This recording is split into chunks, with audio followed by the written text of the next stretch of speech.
borrow from their time trials work. This is a pretty similar affix combo and key level to the time trials. So let's see what they have in store for us as game number 1 gets underway between Cepako and Omega Pump. All right, so it looks like they're both starting off on the left side immediately. We do see a little bit of a difference in composition, which is actually a very common difference. We see some teams pick that Windwalker, while the other teams prefer Shadow Priest. And we casters haven't necessarily figured out exactly why some people or why some teams are choosing Windwalker and others are choosing Shadow Priest, but the teams don't seem to be on the same page on this decision. All the other classes seem to be pretty locked in for the other side specifically, but that Shadow Priest versus Windwalker is always each team just kind of does their own thing. Yeah, it's a really tough choice, right? It's literally just making a choice between high-end AoE burst damage on the side of Windwalker Monk versus consistent overall damage most of the time on the side of the Shadow Priest. And I guess the thought process for running a Windwalker Monk in this dungeon is that, oh, a large portion of this dungeon is just giga-pulling in the Ardenweald area, and, well, what's going to help you get through that? Blasting AoE damage. So we're going to run Windwalker in that section of the dungeon, secure a lead there, and just hope that we can hold that lead against a better single target damage comp for the rest of the dungeon. And generally speaking, that is how it's played out. Having access to those Dance of Chi-Ji procs for AoE pump is just so useful. And we're going to get a good example of what a Windwalker can do on AoE here as he just blasts to the top of the damage meter with, it looks like just 1 or 2 Chi-Ji procs. And yeah, well, that's why you bring a Windwalker. Yeah, just spin to win here for Omega Pump as the Windwalker is just going up to 50k DPS in this one. Cepako now also reached that same pool with the Ruth as well. So having that Tormentor on top definitely makes this pull a lot more difficult because of that 50% healing reduction aura that they have to deal with. But thankfully, a lot of these mobs don't actually do any sort of AoE damage to the group. It's just a lot of tank damage and things that it can be dodged and avoided. Of course, you also have Grievous, so that's something you do have to be careful about, especially when you have that aura. Something important to mention on the side of Speco's Arcari, their mage doubled, has already bought into the new Frost Mage tech. He's running the Night Fae Legendary. You saw the AoE blast coming out from him there. And, I mean, let's see, has Dr. J submitted to the new tech? No, he's still running that Freezing Winds Legendary that gives him a bunch of Ice Lance procs whenever he casts his Frozen Orb. So the AoE damage is going to be better on the side of Cepako's Arcari. I mean, with that, well, the Frost Mage damage, rather. Maybe that's why they're opting to run the Shadow Priest, because when you have that extra AoE damage from the Frost Mage, maybe you feel like you don't need the AoE damage that a Windwalker brings? I don't know, I'm kind of curious. Yeah, I think that does make sense. Oh, no. Actually, Dry going down on Cepako's side, their tank is dead. They do have them all stunned because of the urn that was activated, so they do have time to get him back up. But now it's going to be a little bit of an issue with aggro, because getting back the aggro here is really hard, and that's why their healer and their mage going down. The mage actually in that pot, so he's still alive. If he doesn't tick down from the Grievous here, he might be able to block out of this one as soon as the pot is gone. Their Shadow Priest also down, unfortunately, and they might be able to kite it out, but it's definitely a hard task at this point. Yeah, and I mean, those Grievous stacks are gonna start stacking up. They're gonna start ticking on the group. Like you mentioned, the Mage can block them off eventually, but that's just not gonna be enough eventually. Maybe he'll be fine by the time the healer gets back. That's the thing you're looking at, because he should be getting back very soon now. But again, one of the benefits of having that Frost Mage is you can just kite that pull out, right? Once all of those Spriggans are dead, you don't have to worry about that green beam coming from them targeting your healer, so they're able to kite the rest of the pull out, able to get the damage down. The main thing you're going to be looking at now is how much time they lost, not only from the deaths, but from having DPS unable to do DPS while their tank grabbed aggro while they were in their pod. So, I mean, altogether, it's probably going to be about a 30-second overall time loss compared to Omega Pump, but that is kind of one of those scenarios. Be able to recover them. That was a great recovery from Cepako there.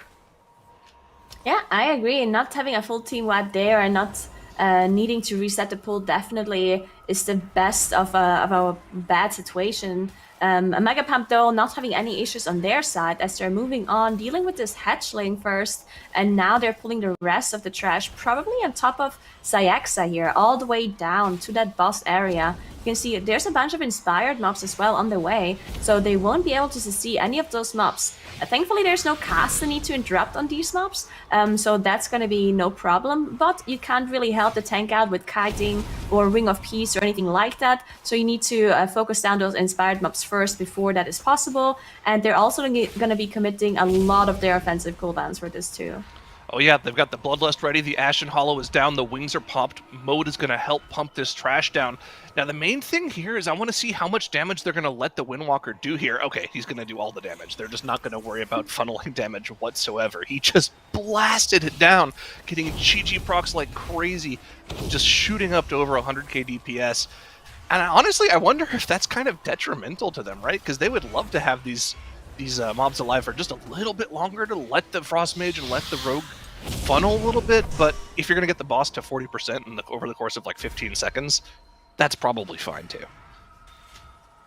Yeah, that's what I was thinking as well. Maybe it would be a little bit better if they leave some of the mobs up to get some extra cleave, but it's 20-40 fight, and the boss itself really doesn't have as much HP anyway, so maybe they're thinking it's better to just finish off the mobs, make sure they're safe, and the tank is fine, doesn't die, and just have it a bit cleaner. But yeah, looks like Dealer is going down for Omega Pump. Cepako now also managed to reach the boss, also doing the same thing, committing the Ashen plus the Bloodlust and all the other offensive cooldowns they have on the board to be able to deal with this one. And yeah, just a little bit behind Omega Pump. Not only, I guess it's only because of the deaths that they had during this kiting, but otherwise they're doing very similar pulls.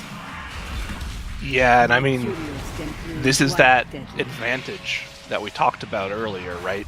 That's the point of the Windwalker, is to just blast the AoE in this section of the dungeon. And I mean, they had a much, much better time with this pull than Cepako is having right now. Even though the Shadow Priest is doing a ton of damage, I mean, uncapped AoE from Searing Nightmare is pretty nice, but he didn't burst anywhere near as high as the Windwalker did, right? And definitely not as high, but you know, maybe it actually helps them out because the mobs live a little while longer and you get that extra damage in. Who knows? Either way, Omega Pump is now moving on outside the ring area again. They're trying to skip this Enraged Spirit, and it's actually in a really good spot here, so they don't have to do any super crazy skips. But Cepako having some issues actually as their mage goes down and their Shadow Priest as well.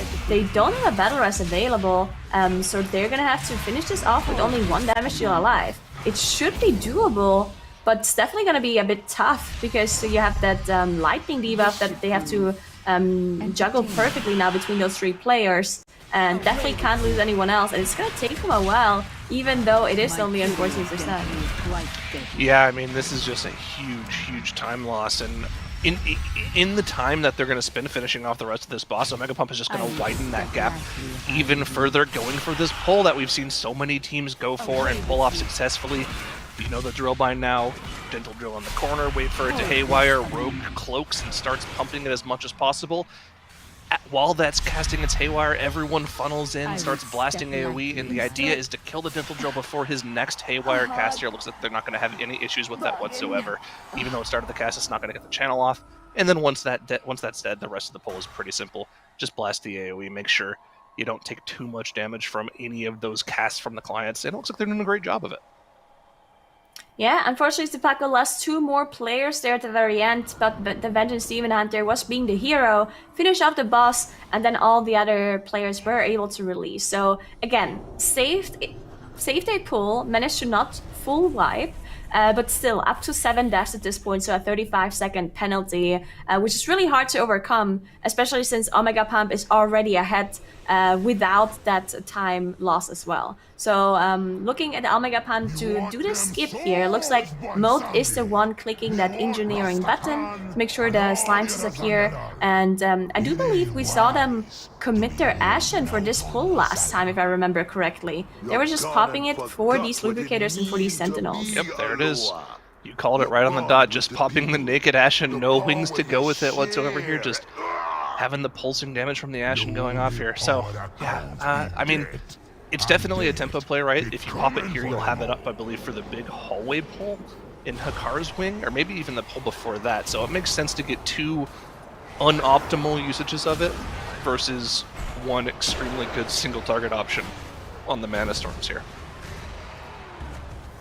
Yeah, it looks like Cepako is also dealing with his Enraged Spirit by itself. The Rage just went off. Definitely a little bit difficult with these affixes because you have Fortified and Grievous. So lots of damage to out-heal here. But as long as they don't get a second Rage cast, they are fine. They're now done.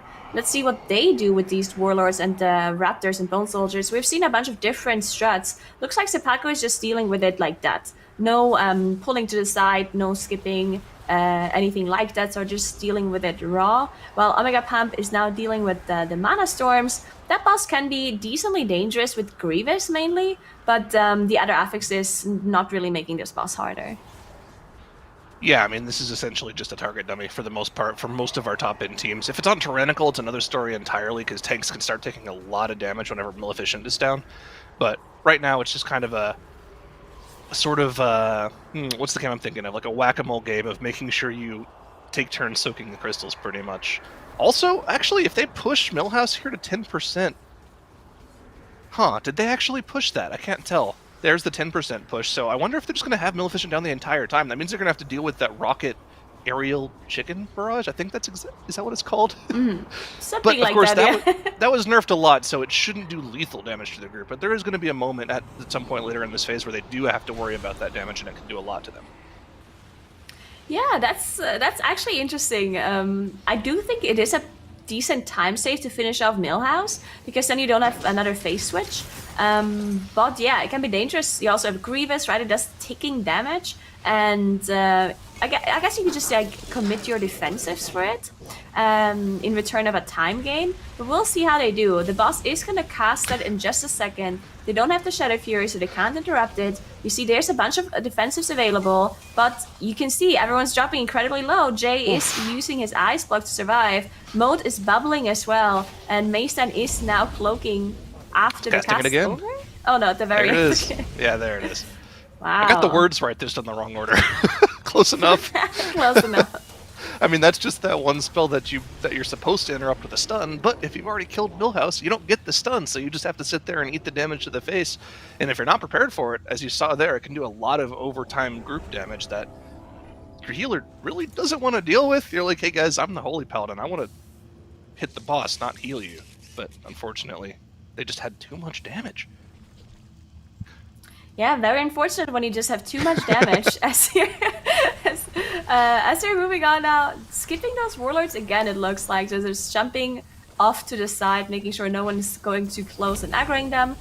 Probably skipping another Spirit. It seems to be in a pretty bad spot, so they have to wait until it patrolled a little bit upwards. That actually, yeah, it looks like Stone is just pulling it to the side, because he's got that Shadow Melt, he is playing Night Elf, so he can de-aggro it in just a second. Have to be a bit careful, because Dr. J seems to be in combat too at this point, because Grievous is being applied to him. It usually means you're in combat. So we'll see if he can drop the aggro as well with one of his abilities, Invisibility or Shadow Melt. And he might be fine, as they're already engaging this next pack. We have the Incinerator here with the Death Speaker, so lots of interrupts to be done. I think they secede the Inspired Mob on the side, so they will be able to interrupt the Inferno. Yeah, very special tech there. They had Mick on the Monk there, just taunting it out to get the Inspired Mob out of the group, allowing them to interrupt the Inferno, allowing them to interrupt Shadow Cores in the tank, and then he just paralyzed it off in the corner so they don't have to worry about it. Just smart tech. It's not the fastest strategy, because we've seen teams just opt to let those Inferno casts go off and then heal through them, but they want to save most of their healer cooldowns for the next pull, where we see teams opt to go for massive pulls in the hallway, pulling everything, and that's where they opt to use the cooldowns. Well, I'm hold on a minute. Yeah, I'm not sure if I guess it is really risky to have the Inferno cast just go off, especially if you're not committing the Ashen here, because Moat is actually holding on to it. So maybe that's their decision. They just said, you know what, we don't want to commit the Ashen, so we're just going to play the safe. Might lose a second here or there because of that Raptor that comes in later, but still maybe better to just have the Ashen for a different pull afterwards. Now they are in this Hakar wing, which is pretty difficult to deal with because of Inspiring, right? Because you have this priest basically buffing these devoted, and those can't be stunned or interrupted, and then they turn into suns, which is something you don't want to see, so they have to pull it away, and that just seems very slow. I've already seen them do this yesterday, and I already talked about this being pretty it just seems really inefficient, right? Because it's a very little trash count for these devoted and for this high priest. So I was wondering if there's no way that they can skip this and get some trash somewhere else. But they probably figured that this is like the best thing they can do to get that trash. But yeah, Inspire just really slowing you down in this area. Yeah, and I wonder how they're planning on getting that one mob in the back end, because it was next to the Inspired mob. Maybe it just runs in after it casts once. So there it is. It was that Hexer in the back that has just now run into the group, that triangle marker. And of course, once everything is stacked up, they can use that Night Fae urn that's in this corner to stun everything. And yeah, that should be able to blast everything down. And this is what they were saving the Ashen Wings for. You can see Mode is just absolutely pumping damage, helping out the group. But again, we talked about this at the start of the dungeon. The Windwalker's not there just for Ardenweald. You really want to just lay into the strengths that your comp has, and pulling big anywhere for your Windwalker where you can do that is it's pretty nice. Yeah, definitely is nice. As they're now engaging a card, they do have the Bloodlust ready again, which they're probably committing in just a second. Yeah, interesting to see that they're holding it. Because I guess no one really has cooldowns ready just yet. Waiting for rogue cooldowns and mage cooldowns. There we go. Yeah, they were just holding it for the cooldowns to come back up. Now they're committing because Bloodlust on the last boss is usually not very efficient at all because of the downtimes with getting teleported to the platforms and back. Now they got the Inspired mob in as well that they had to seat off to the side. So getting some efficient cleave in as well on this High Priest. Unfortunately, it's kind of hard to move because it's a caster and just constantly needs to be interrupted. But still, pretty efficient strat here, just getting another mob on top of the boss. Yep. Just slamming through. Not going to be any issues for them whatsoever here on Hakar. And, I mean, talk about nerfing a boss. That Blood Shield nerf really kind of nuked this boss's difficulty down. I remember it was just last season where teams were pretty much completely designing their strat around saving Bloodlust, saving their Ashen, saving everything for this boss, but the fact that they can just not do that anymore opens up so many different opportunities for routing in this dungeon, letting people do massive pulls like the entire hallway, so I actually kind of like it a lot. Alright, now they just have to deal with this final High Priest. That'll be the last trash mob they need before that final trash back after the intermission phase on Wizala.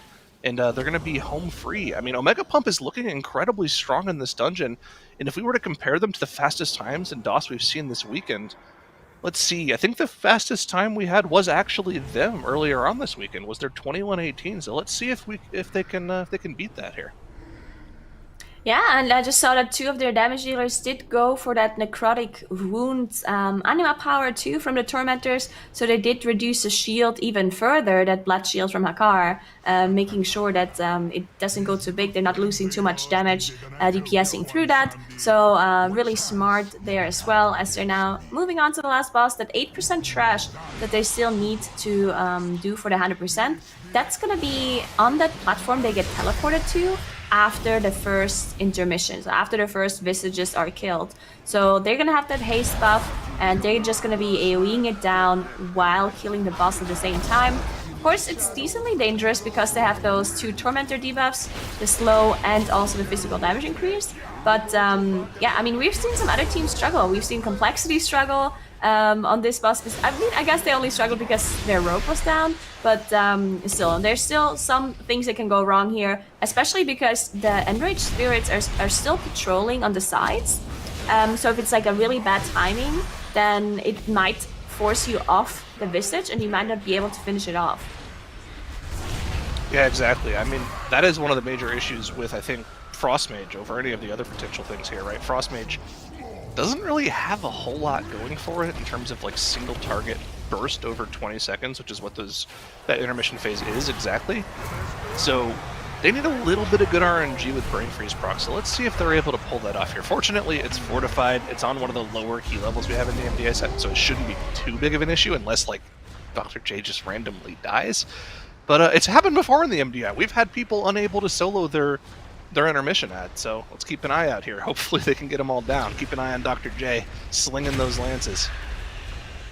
Yeah, and Dr. J had that Enraged Spirit just patrol over his platform to the left. but did manage to avoid it, so he should be able to finish this off. But it's actually still really high HP if you look at it. Of course, we don't have a timer, but okay, he just bursted it down really quickly there. Click the totem, there we go. Wait, did he get it? I don't think he got it. I don't think he got it. I think he did. Look at stack. Look at the stacks on the buff. There's 2. Yeah. It's gonna go to 3 pretty soon here. Did he get to 4? There's 3. And okay, they got it. Wow, that was like by the skin of their teeth there. That could not have been any closer. Woo! Well, now they only have to deal with the trash and finish off the boss, but yeah, that was incredibly close as Musala is dropping down, and now they only have to deal with the Warlord and those 2 mobs. And I mean, that was a really clean run. Yeah, I mean, Omega Pump really showing off in this, the other side. They got the mobs down, 20 minutes, 32, 0 deaths, winning that first the other side against Cepako. That's right, and even improving, of course, on their previous time. Omega Pump taking that victory in game number 1 and showing, hey, they are really, really hungry to get out of here and make it the championship Sunday, Dretnos. Yeah, this is definitely a team that does not want to be in the position they're in. They do not want to be in the lower bracket, but they also don't want to be out of the lower bracket at this point. That's what they want even less. Yeah, and that's what's really, gonna be a good example of, or I'm sure that they've been, following history and seeing those other second-seeded teams who now have to fight for one singular spot in the Last Stand tournament, and Omega Pump does not want to have to be put into that position. They don't want to have to take all this extra time to be practicing for another tournament and only one spot to be able to get there, Zyro. That's just way too much pressure. Yeah, and I mean, just revisiting some of the conversations we've had about this already, in that Last Stand tournament already, we have team names like Ambition, like Evolving. I mean, the names are stacking up, and we're going to have 2 of our top 4 teams from this bracket. Just, you have to go to the Last Stand tournament. We only have 2 spots to give out in this bracket, so that Last Stand tournament is looking very scary to go to, and we only get 1 team to the finals from that, so you want to capitalize on your opportunity in this bracket without having to go to that. Yeah, no question here. And let's start going over the other side as well, Dretnos. What do you got for us? Yeah, so I've got a couple of things that you can use in your own keys if you're ever out here. One is if you ever have this situation where a tank is like dying right as that urn is going out, you'd have the time here to land the battle res, which you can see they do, but the problem is going to be that threat. So you really need every single person in your group to just run really far away from these as that is ending, so that your tank can rebuild the threat. And then here, of course, once you've pushed Millhouse to 10%, you're not getting that stun, as the casters mentioned during the game. This is something you really want to avoid on the live servers, and this happens when you have front-loaded burst damage in like a fortified key. So you really want to avoid any situation where they all press all their cooldowns, you burst Millhouse to 10, and then Maleficent kills you, right?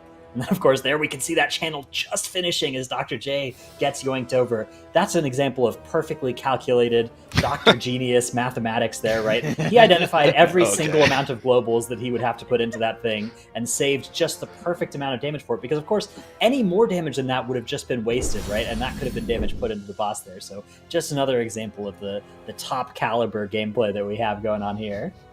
Dr. J, Doctor of Mathematics and Physics. One of his many doctorates, yes. True, one of many. He's had plenty of time to be able to get them too. Omega Pump taking that victory here in the other side, which is also going to mean that we're setting our sights here in Nagura on Mists for our next dungeon here, and having to look at some of the differences some of these teams have had, especially when they deal with Spiteful. Yeah, so Mist was an interesting one. I think Spiteful... Mist is usually one of these dungeons that is one of the easiest dungeons to go to when you think about live servers. Like, everyone wants to do Mists. But for the MDI, I think it's one of the most difficult dungeons to do, just because of the difficulty of the maze being random. Both of the teams are getting the same maze, but they don't know which one they're going to get when they enter the dungeon. So it requires a lot of extra practice because you have to figure out different kinds of routes depending on which maze you get. And then on top of that, you have Spiteful, which increases the difficulty of you moving through the maze because you cannot open the doors when you're in combat with the Spiteful Shades. So that is another thing that we've seen different kinds of strategies come out of those teams in Group C. And Omega Pump, we were already seeing them. They lost to Incarnation earlier, but it was pretty close. And we haven't seen this dungeon yet from Cepako. That's right. And, Cepako, as we mentioned before, Zyro, they have to be playing all these different dungeons and practicing up on all these different dungeons ahead of them, which just makes their life a lot harder. I mean, we've emphasized time and time again how important it is to be able to have very deep-seated knowledge in these dungeons and strategies for it, and it's tougher for these lower-seeded teams. Yeah, I mean, especially when they're going up against MDI veterans like Omega Pump, who already have a baseline of knowledge in pretty much every dungeon from previous seasons, right? You're as a new team coming into the MDI, I feel like you're just so behind in terms of knowledge in not only that, but group synergies. It's just there's this big barrier to entry that's hard to overcome, and it makes it even more impressive to me that we have so many new good teams this time around. I mean, we're going to have 8 teams in the global finals, but honestly, I think out of all of our 3 brackets, I think I'd be comfortable with some of maybe the top 13 or 14 teams have played well enough to feel like they deserve a spot in that bracket. And it really emphasizes just how far MDI has really come, because it's been something that has been so different. Dratnos, from regular live pushing keys, is different than from rating. It's just different than anything else that you have there, even though there's a lot of very good transferable skills. So seeing so many excellent teams taking their talents into this tournament is just fantastic. Yeah, the level of play has been advancing, particularly, I would say, this season. It has impressed me so much how many teams have gotten into this, and have gotten into this, in a way. In previous MDIs, sometimes you'd see teams coming in and giving it a go for a little while, but being just clearly on a different type of pull and a different type of pathing through the dungeon. But what's really impressed me about so many of our new teams this season is that they are just biting off sometimes more than they can chew at the first, but they're going for it, right? They're trying to make the pathing that Echo uses, or better than the pathing that Echo uses, as we saw in the case of Reload Esports earlier today, work. And that is the kind of thing that means that the entire game gets pushed forward, right? Yeah. And with that, we've even been able to see how the entire game has gotten pushed forward just from Group A to Group C at this point, Nagura. So many teams who have been taking whatever strategies that they can, adopting the meta as well. We saw Group A in particular have a little bit of odd meta struggles, but then it's kind of grown here in Group C where, hey, I just disagree with this sort of meta pick. I think this is going to be better, and people have used it to such great effect. Yeah, it's very interesting to see that the meta is so diverse still in the third week, right? Because in past seasons we've seen the first weekend everyone was playing something different and a different pick here and there, and then over the weeks it was kind of like the meta kind of established and everyone was running the same things. But we don't have that even after the third week. Everyone still kind of disagrees on what's the best comp. Some people running Shadow Priest, others playing Windwalkers, others playing Kyrie and Moonkins, and it's just very interesting to see how all of those different comps work out. Yeah. Yeah. Can't underestimate the power of some of these gamers here, as they've done such an excellent job. And as we're setting our sights here on Mists, we've been looking at also big varieties in composition, Zyro, specifically on how they can pull extra mobs throughout the maze.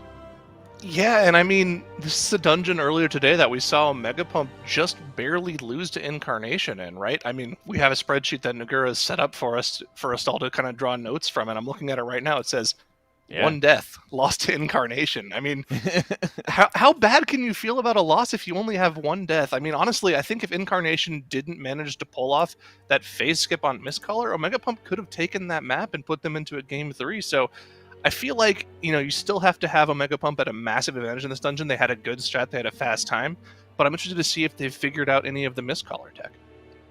Yeah, and that's always going to be a big test for these teams, being able to push the boss, or, in previous MDIs, we've seen people just kill the boss before it gets to that final guessing game phase, but being able to skip that is going to be a massive time save, so we'll see if Omega Pump or Cepako is able to pull it off, as both teams are ready to roll here in game number 2 in Mist Eterna Scythe.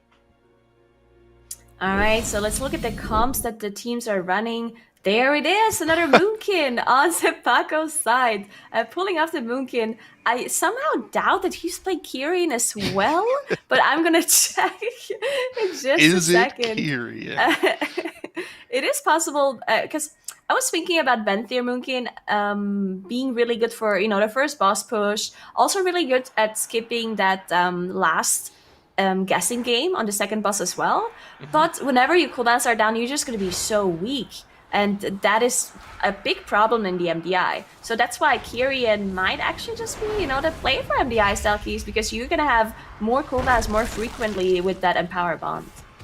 Well, we don't see an icon on the damage meters just yet, and our tool hasn't updated. We'll get you guys updated on what Covenant he's playing after the fact.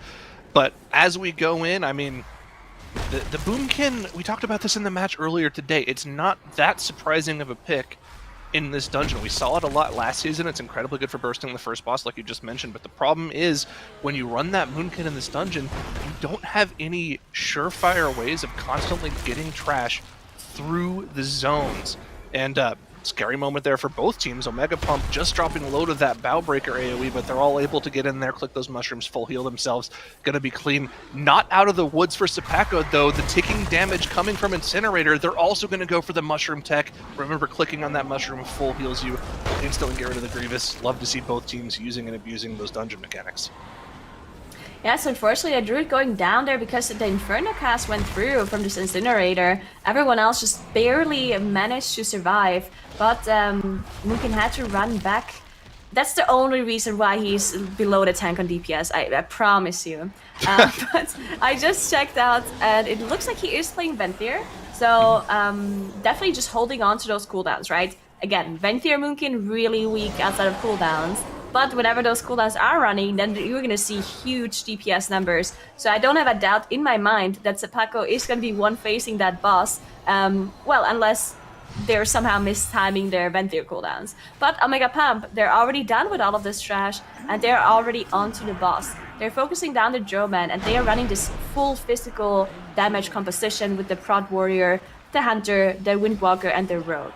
Yeah, I mean, the lead in the strategy has already just completely opened up off of the first pull in the dungeon for Omega Pump, right? Pulling those two Bow Breakers into the initial pull with Incinerator Arcalath, and being able to AoE them all down just by using the mushrooms on the Bow Breaker AoE, gained them so much extra time.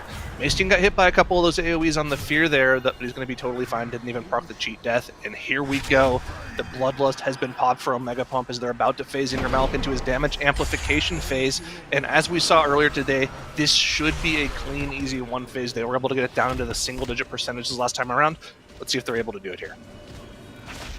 Yeah, it looks like they're popping all of those CDs, making sure they're getting Ingra lower and lower, and it looks pretty easy to me. I think the boss is gonna... Okay, 6%, so they definitely do manage to just finish it off. It's not tyrannical, so 5% of the boss, no problem at all. They're gonna be moving on in just a second. The last time they did this dungeon, they did pull Varuth first, and then whenever Varuth was a bit lower, they just pulled it into the rest of the trash at the start of this maze. Cepako still dealing with those bow breakers, having a little bit of a struggle, but they're now ready to pull the boss. Yeah, we could have used the cooldowns once. Actually, oh wait, 3 minutes 50 into the dungeon.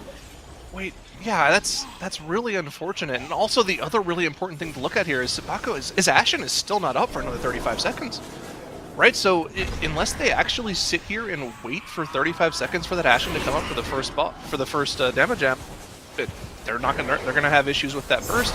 I don't know. Maybe the Venthyr Moonkin on its own can deal with the burn. I mean, we're gonna see some insane numbers out of the Moonkin here. He's already popped the Ravenous. They've already got the Bloodlust up. He's probably at around 15 to 20 stacks here, and they're gonna be going into that burst. Let's see what a Venthyr Moonkin can do on Ingermalik. Yeah, I'm pretty sure that boss is dead on my screen, as he's got all those stacks. That was a really good timed cooldown usage as well. He just now had the end of the ramp there. Actually maybe used the cooldown slightly too early, actually. So yeah, without the Ashen, actually, I think they can still just burst through this. Maybe they should just commit the Ashen to make sure they don't have to finish the Droman again. But yeah, missing that Ashen is actually, that was a big deal. You're looking at the damage. The Moonkin was like doing 50k DPS. Yeah, I mean, that's kind of scary too, right? Like the fact that a messed up damage ramp still resulted in the Moonkin doing 50k. That's pretty nuts if you can time it properly. He probably could have been in like the 60 or 70k range if they timed it a little bit better. Yeah, I think so as well. But they did manage as the boss goes down now. Omega Pump though, already in that maze, using that binding shot to make sure they can pull more trash and just gather it up in that Ashen. That moat just popped, and you can see just lots of damage coming into the group as well because of all of these frontals that are literally just going everywhere at this point. I'm not sure what the issue is that they're having here, as they had some people die and come back. I guess Stone maybe must have died as they were just kiting out that trash. And looks like Stone did manage to get back to the group now because they did activate that Night Fae respawn. So thankfully no more, they should be able to recover. But yeah, some issues for a Mega Pump as well. Yeah, they're having to kite out some of this trash here, but as long as they can get the melds off to get away from the Spitefuls, they should be fine. Looks like Stone was able to get that off, so good on them. They're going to be moving on. The biggest problem in this maze happens to be the same problem that Incarnation had with their comp earlier today, right? The only tool they have for pulling trash through walls right now that both the Tazavesh Trinket and the Shard of D's interaction with Paladins have both been fixed, is those trees from the Druid, and they can only do that every so often, right? On top of that, that has a positioning requirement that's kind of annoying to deal with. Your tank has to position mobs far enough away so that the Druid can actually get their trees to run towards the mobs through the wall, so it's really not the greatest, and I wonder if Cepako's just going to go for the similar strat that we saw Incarnation go for, where they just go for as few trash mobs in the maze as possible and make up for it by pulling a ton of trash in that really dense section of the dungeon right after Mistcaller. Yeah, we'll see what they do, as they did now pop their Ashen as well on Cepako's side. Omega just trying to deal with this mini boss that I forgot the name of that they pulled through the wall, the three-headed plant that is Marco, then missed the Night Blossom, there we go. As they're dealing with these shades as well, just cutting them out. You can see a lot of them are playing Night Elves. You can see Stone, Nick, and Maystein are playing Night Elf, and they also have the Feigned Death of the Rogue. So they have lots of tools to de-aggro the Spiteful Shades and open the maze gates. So they're just gonna switch up whoever is gonna use their cooldown, their Shadow Melt, or their Feigned Death to activate those doors. Now, this maze that they're in right now, they had already killed the mobs there because they had pulled them through the wall earlier. So at this point, they just have to find the exit, which they did really quickly. And here's kind of one of the problems with the Vinthier Moonkin in a key level as low as we have in the MDI, right? He just popped his Ravenous, just popped that CA, and the ramp was kind of ending as the pull was dead already, right? You don't get full usage out of your cooldowns on a 22 key level. I mean, you barely get the full use of them on like a 24 or a 25, so it just doesn't seem like that great of an MDI spec unless you're literally pulling the entire world. Like, we're talking like a triple Shard of Halkias pull in Halls of Atonement. That's the only scenario where I think, personally, that Vinthier Moonkin is going to be something that will really enable fast runs for you. But, I mean, there are definite strengths to it in Mist as well with the boss damage. So, I mean, the big thing is going to be whether or not, like you mentioned earlier, if they're going to be able to get that 10% to 0% burn by using the Vinthier ramp. Yeah, and then another thing is that whenever you do play Venthyr, you're also running with this with the Venthyr Legendary that basically gives you this Sinful Hysteria where your cooldowns are even longer, right? So it adds another couple of seconds at the end of your cooldowns, and if the mobs already die before that Sinful Hysteria even starts, then you're basically just wasting your whole Legendary slot. But Cepako having some issues as 2 people die to what looked like frontals. Or maybe some casts going off, but unfortunately, yeah, both the Rogue and the Mage going down. They are battle rushing the Mage, and it looks like the Rogue released, so he has to run back. But because they died, some heals went off, so now the mobs are full healed as well. Those were like the nastiest, like, interlocking spear flurries I think I've ever seen, right? Like, instant pot on the Mage, instant death on the Rogue and the Paladin, and then the Mage just died instantly afterward, and the Mage just went down again. These spear flurries are just being allowed to channel way too often. They don't have enough tools to deal with them. That's one of the things that the Windwalker is so strong for here, right? They have the Ring of Peace to knock them back. They have the leg sweep to help stun them down. They can even paralyze one of them just to stop one spear flurry cast, whereas the comp from Cepako doesn't really have a lot of AoE stops. Also, why is the Mage not releasing? Maybe they didn't activate the Night Fae release? Not sure what's going on for Cepako. Maybe they're having some issues with their Mage not being able to log in or something like that. I'm not sure what's going on, but Omega Pump had some issues as well as Maystein went down. They had to commit the battle rest to get them back up. but now they're pulling additional trash on top of the boss as well. Yeah, just being even more efficient, just making sure you pull as much trash as possible. Like, remember, even though Omega Pump did this dungeon earlier today, it could be done with a different maze set, so it's not going to be the exact same amount of trash that you get. There's differing trash routes throughout the maze. So it's not the exact same run, so we can't really compare the time to what they did earlier today. But the general idea is that you want to have a certain amount of percentage when you kill Mistcaller, and you manipulate that percentage by pulling things through while in the maze so that your ending route after Mistcaller will be relatively the same. But let's keep an eye on Omega Pump here. Let's see if they're able to get that 10% to 0 phase transition that they were unable to get versus Incarnation earlier today. Yeah, looks like the boss is getting lower and lower to this 10% threshold when the boss is going to start casting. Oh, they got it. Yeah, they did it. Wow. That's it. They skipped Perfect. it. Perfect. So that's going to be a really big time save compared to what they did earlier against Incarnation. So really well done. And now they're just fooding up, making sure, because Maystein, of course, did die, so he has the time to get his food buff back. A very efficient RP downtime here at this point. As they're now jumping down, they only need that 23% trash, and of course the last boss.